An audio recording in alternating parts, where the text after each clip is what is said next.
Well, good morning, familia. This is Sid Fernandez, president of NAHREP Naples. And once again, guys, welcome to Conversation with Cafecito. If you have not been able to check out episodes 1 and 2, we would implore you guys to do so. This show is meant for not just entrepreneurs, but those potential entrepreneurs who are out there in the wings, in the darkness, who are just looking for that strike of inspiration. Today is actually a little bit more personal, not only for obviously our community, but to myself, as we bring in the owner of Chifles Chips. And for those, it's kind of an enigma because I feel like not many people understand the name, but you guys have made Chifles a part of your life. If you've been seeing bags like this, not so much the sticks, but if you've seen a bag like this with this wonderful logo, you've actually created to a tradition that continues to live on.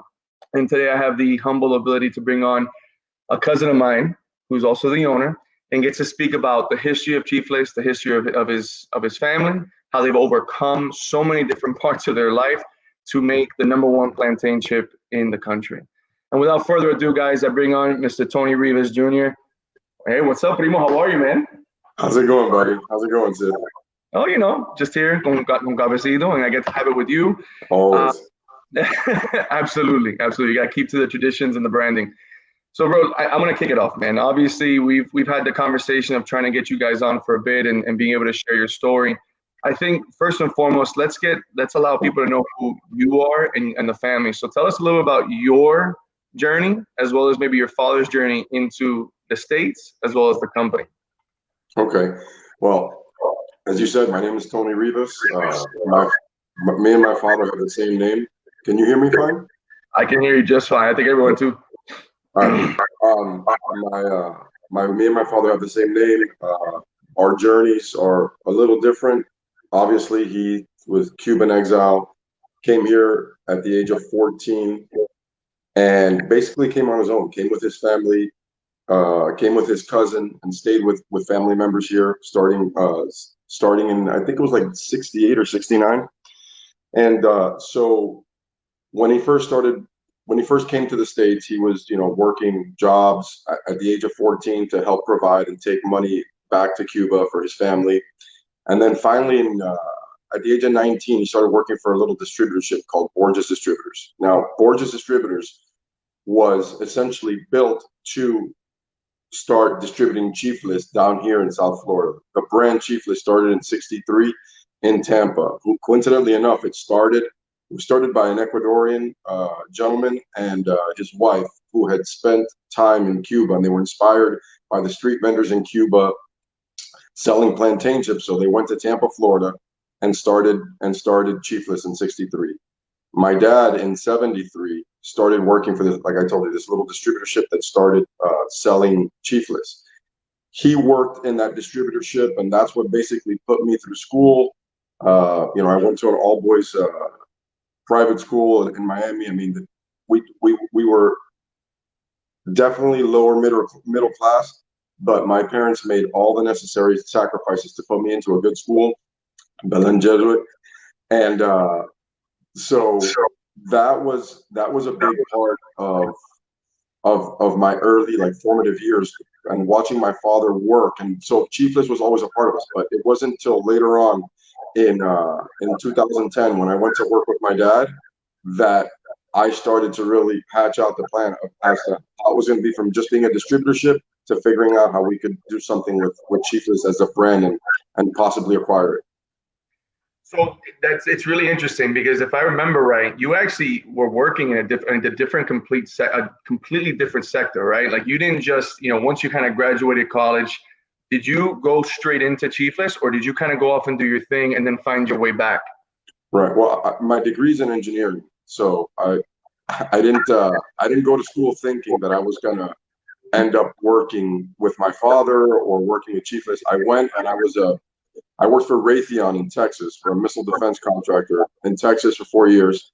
Then I came down to Miami and I started working as a pharmaceutical rep. So I did that for 4 years. So all those things, I feel like, really helped me move into the space that would later become managing Borges Distributors and then running Chifles. So I had the team aspect of it that I got from pharmaceutical reps, and the sales aspect, as well as the team and management aspect that I got from being an engineer in in Texas.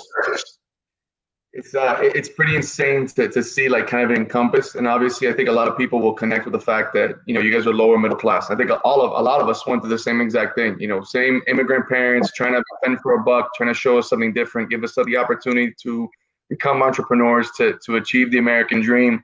And for you guys, obviously going from the distribution part and growing up, you know, as you saw it as a kid, you know, what was like your daily life? Like, you as a kid, seeing it from your eyes, how did you see your father? Obviously hardworking, but growing, like, how did that affect you, and how did that continue to mold you as the entrepreneur and the owner that you are today?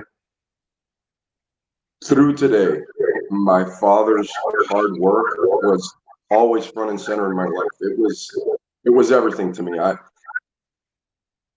Part of what pushed me to succeed was always looking at what my father, the opportunities that my father had given me, and believed in us and put everything that he had to help us succeed. So his hard work was always there front and center. I mean, one quick story is, as a kid, we used to, the way I got my allowance, other kids would cut grass or take out the trash.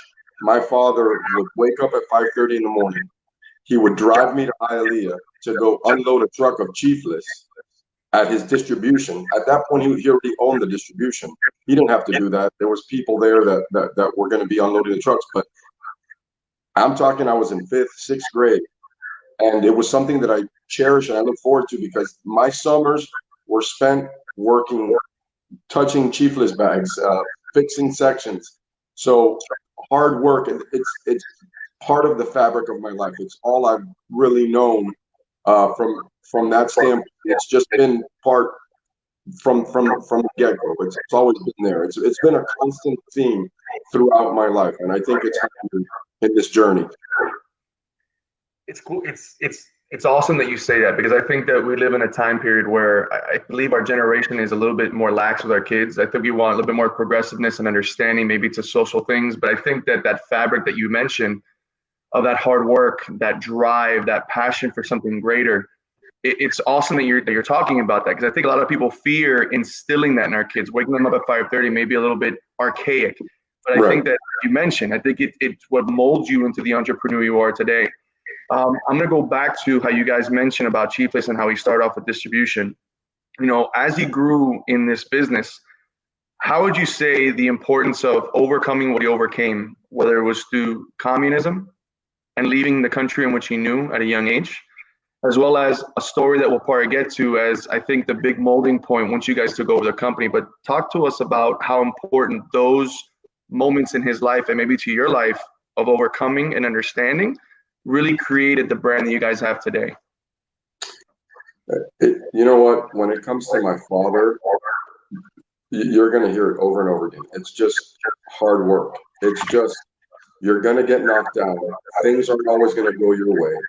Then there's going to be opportunities at some point. You know, like we'll talk about later. It's taking those opportunities when they do come your way, while overcoming some of the challenges that you're gonna without fail. It's in any business, you're always gonna have challenges, you're always gonna have problems, and not letting those problems overcome your path and what you're trying to achieve.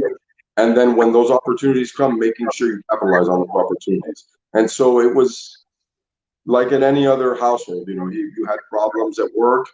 But he was an entrepreneur. He had a small business. So it was, how do we get past that? And like I said, I was always immersed in it. As soon as I could understand about the business, I was asking questions. I was figuring out, Dad, how can you be more efficient? I mean, these were conversations that I was saying when I was 14, 15 years old, and now I still ask myself those same questions. I still talk to him about those same questions today.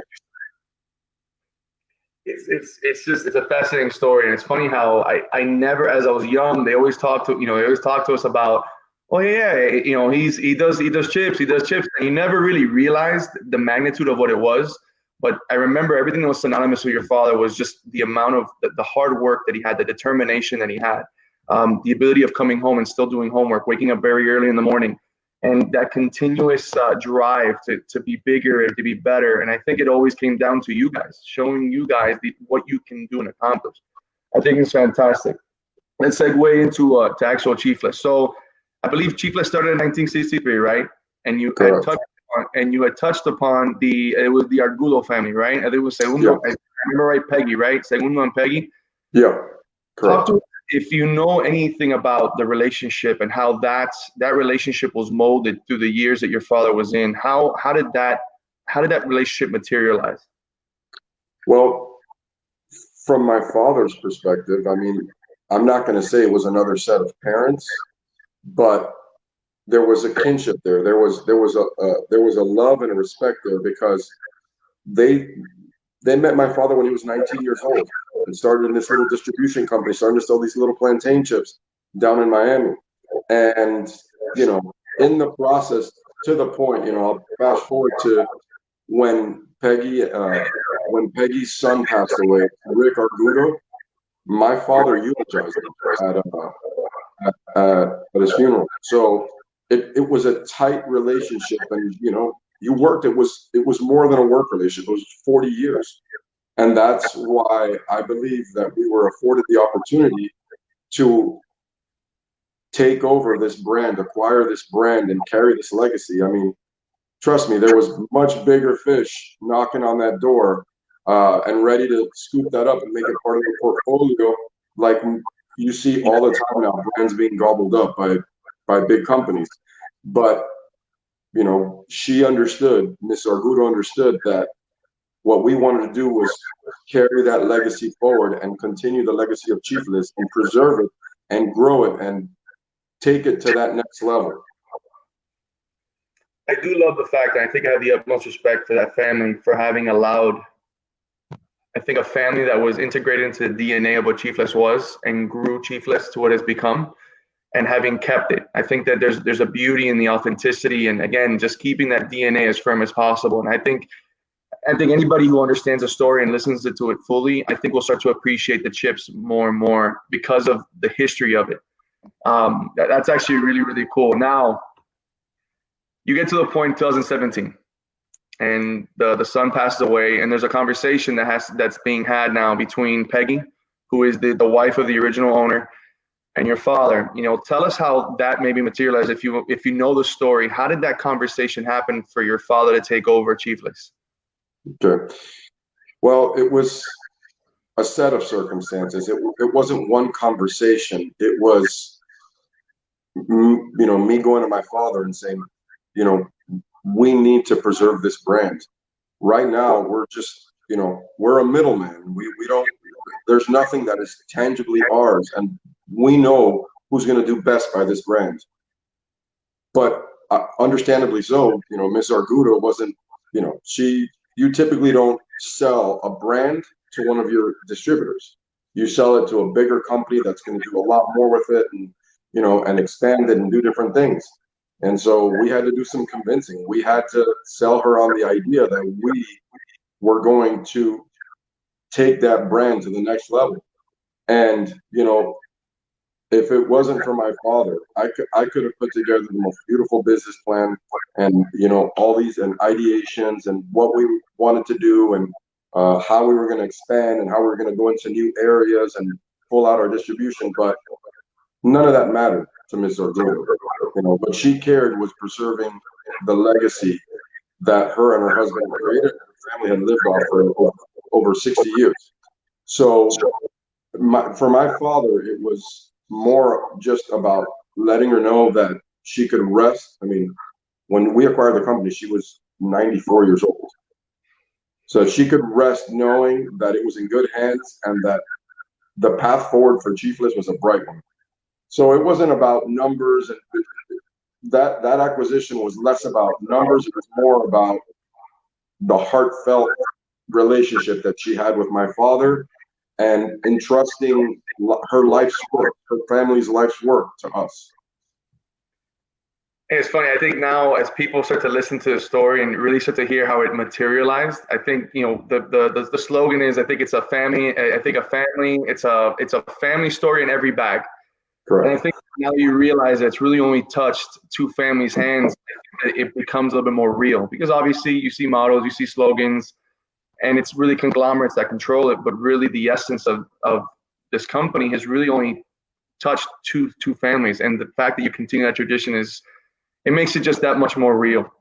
Now, after the acquisition, with everything you guys have gone through, everything your father has fought for, everything you strive for, all of a sudden something hits just a couple of months afterwards. Tell us about the, I think the pivot point for your company, and I think the pivot point probably in your mindset that nothing's going to stop you guys. Tell us a little bit about the biggest trial I think of your company's life, honestly. Right. Well, we acquired the brand in July of 2017. At that point, my wife was due to give birth 2 weeks after the closing, and from the week that we closed for the 4 months leading up to the big event, I would jump on a plane on Monday mornings, come back on Thursdays.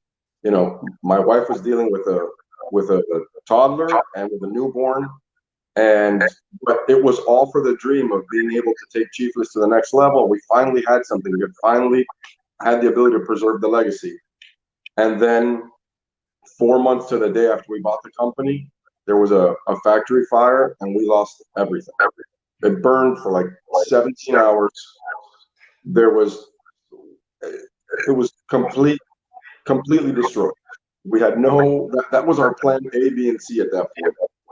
And it was a pivotal moment where I believe that maybe other brands wouldn't have survived it. Or, would at that point just said, look, at this point, we don't have the resources to move forward. And somebody would have gobbled up the brand and acquired us at that point.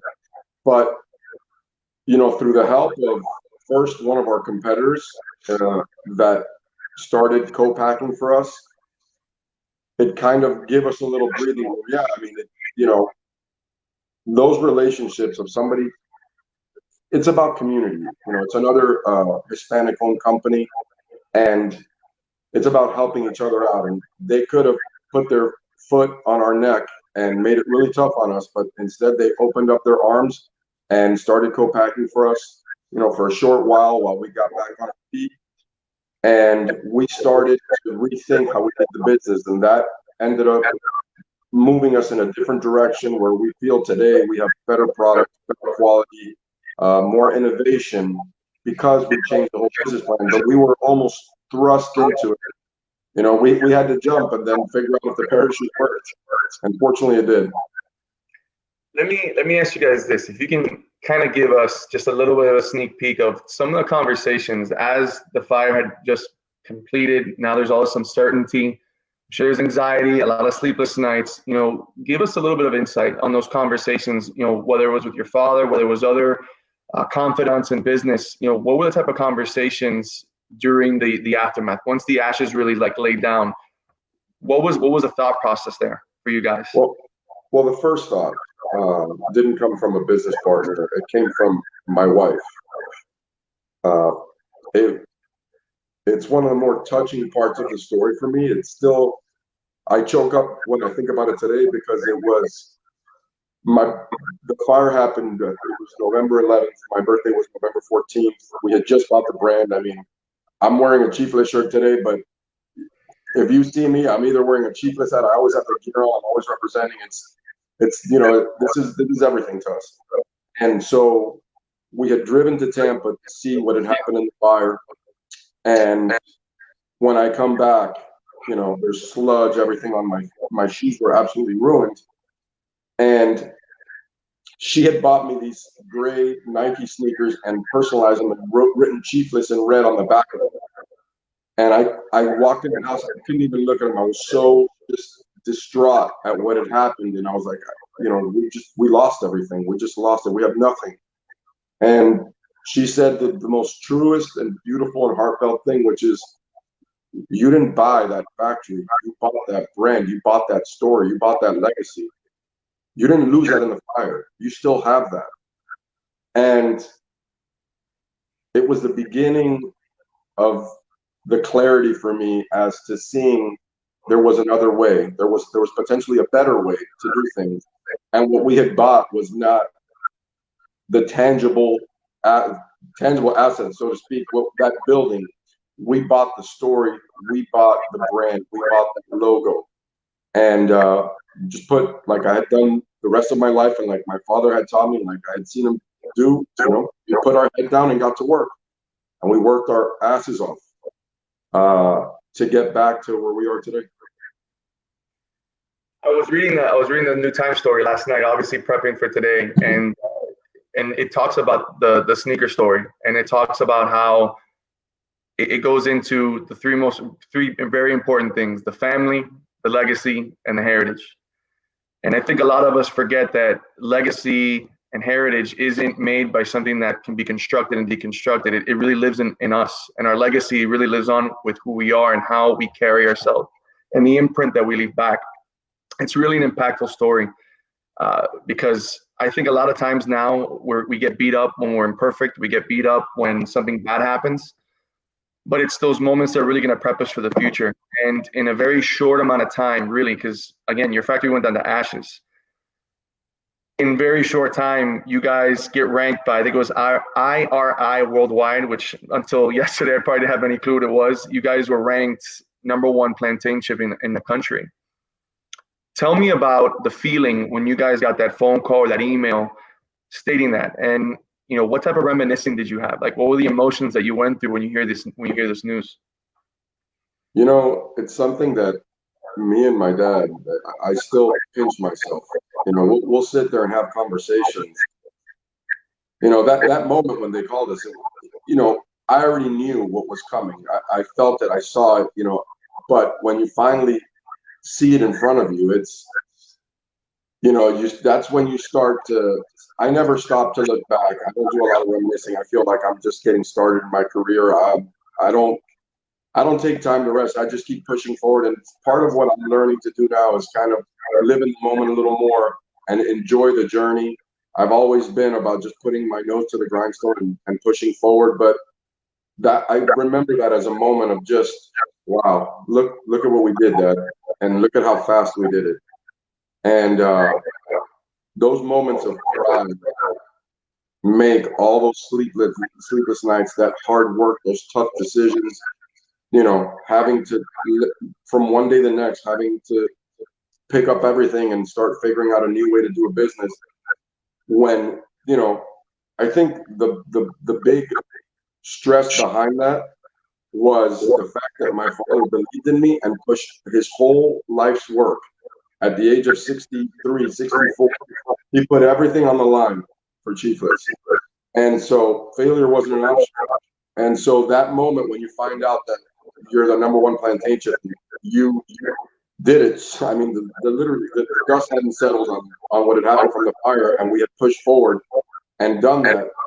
It was just like an affirmation of all the hard work, and something that saying of hard work pays off. There are those moments where you really say, wow, it does. So I think the big pieces of the story that we've literally gone through, to me, are like obviously the perseverance, just going through everything from the early stages of your life through the time that they've grown. We grew in the company to where you guys are today. But the other side of it is the community part. And I think you mentioned something that I just want to touch on really, really quick. The fact that they didn't press your neck and they realized that it's much bigger than just the money. It's much bigger than controlling the big piece of the pie when it comes to the industry that you're in. I think it's a testament to the true sense of community, to be able to uplift somebody, and that there's still enough for all of us to eat. Instead of it being someone eats steak, the other one eats a salad, it's everyone can eat at the same table as long as we're doing it the right way. It really is awesome, because that was a piece that I never knew about. So thank you for sharing that, man. So you guys are #1 now. What is the future hold for Chifles? We want to continue to innovate, and we feel that this is just the beginning. There's so many people that still don't know what a plantain is, or maybe they know what a plantain is, or maybe they've had a plantain chip here and there, but we want to continue to show the versatility of the plantain. We want to continue to push the envelope, do things differently. You held up something like the plantain sticks. We continue to innovate. We're coming out with different flavors, different offerings. There's just so much to do, and part of it is the innovation, and part of it is taking what we learned from our other business in the distribution side and getting it in front of people, because we feel confident that if we get a bag of our plantain chips in front of you, we get a bag of Chifles in front of you, you're gonna become addicted to it, and you're gonna become a part of the family. So for us, it's continuing to push forward, push the envelope, innovate, and continue to get into more retailers throughout the country. And who knows down the line outside of the US, but for now it's pushing forward here in the States. And I just want that to be an important piece for all those entrepreneurs out there that have run businesses, and you're seeing yourself climb. Even when you're at the top, you have to continue being innovative, because the moment that you become complacent in your position, someone will leapfrog you. It's important to always have an open mind. I'm glad that you touched upon that. The last thing I always ask everyone that comes on the show, for those entrepreneurs or those people out there that maybe they've been beat down by life and their dreams are becoming a little bit more and more distant, and maybe they're afraid to dream, give them something that can reignite that passion again and that belief that they can become much bigger than what they are today. You know, for me, I keep harking back on the comment about hard work. These entrepreneurs just keep pushing, keep trying, keep moving forward. You're going to get a lot of people that say, you know, this is too big for you, or, you know, that's not going to work out. And, you know, you see it all the time, but you have to listen to yourself. You have to listen to that voice within and just continue to fight for what you think is yours and what you think you deserve. As long as you're working hard on those opportunities, because they will come your way, you capitalize on those opportunities, you make your own luck, you'll come out on the other side on top. And it's to me, it's that simple. It's, you know, there's sometimes these amazing ideas, but if there's not a driving force, if there's not that hard work behind it, they just fall flat. So, you know, keep looking for that idea that's going to push you forward. But more importantly than that idea is that hard work and that work ethic. That's what's going to get you there. I love it, man. I love it. I know you guys had just moved into your brand new space during all this craziness, and Yeah. I'm looking forward to finding when you guys can do the grand opening without the fear of masks and social distancing. So I won't be social distancing from your chips. So I'm just letting you know I haven't at all. So Yeah. It's been showing in my waistline. But listen, Tony. Listen, thank you so much for being on today. It means a lot, and obviously your story, I think, will inspire others to achieve something greater that they know is within. They just don't believe it. Bro, I look forward to talking again soon, brother. Thanks, Ed. It was a pleasure. Take care, Primo. Thank you, man. Bye, Pablo. Ladies and gentlemen, I want to thank you guys again for being here with us. Again, these are real stories from real people, from real entrepreneurs, and the vision is, guys, is that it's gonna create a fire, whether it's one or whether it's 100. We believe that there are people out there that are meant to leave a legacy. They're meant to leave a footprint in this world, and every single one of us has that ability. So I hope you guys took something away from today. Thank you guys again for tuning in. And before I go, I'm going to say something that is my opinion of what we're currently going through. There's been social issues for so many years, and it's time for each and every one of us to be a leader in our own world.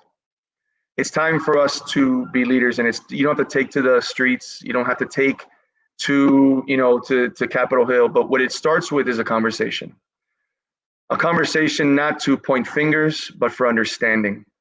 We need to start washing away the content that brings us anger, that brings us frustration, that brings us prejudices. And it's time for us to have the real talks, the tough ones. And I promise you that when you have those tough talks and we open up everything and we start to unlayer ourselves, you're going to find something really, really beautiful. You're going to find that the community is just more than the color of our skin. It's us, the human being. My hope is that you guys continue to feed each other's passions, and not each other's fears. May you guys continue to be good to one another, because again, a world of togetherness is a beautiful world. From all of us here at NAHREP Naples, thank you guys so much again for being a part of it, and we look forward to sharing more stories in the future. Be safe, guys. Take care.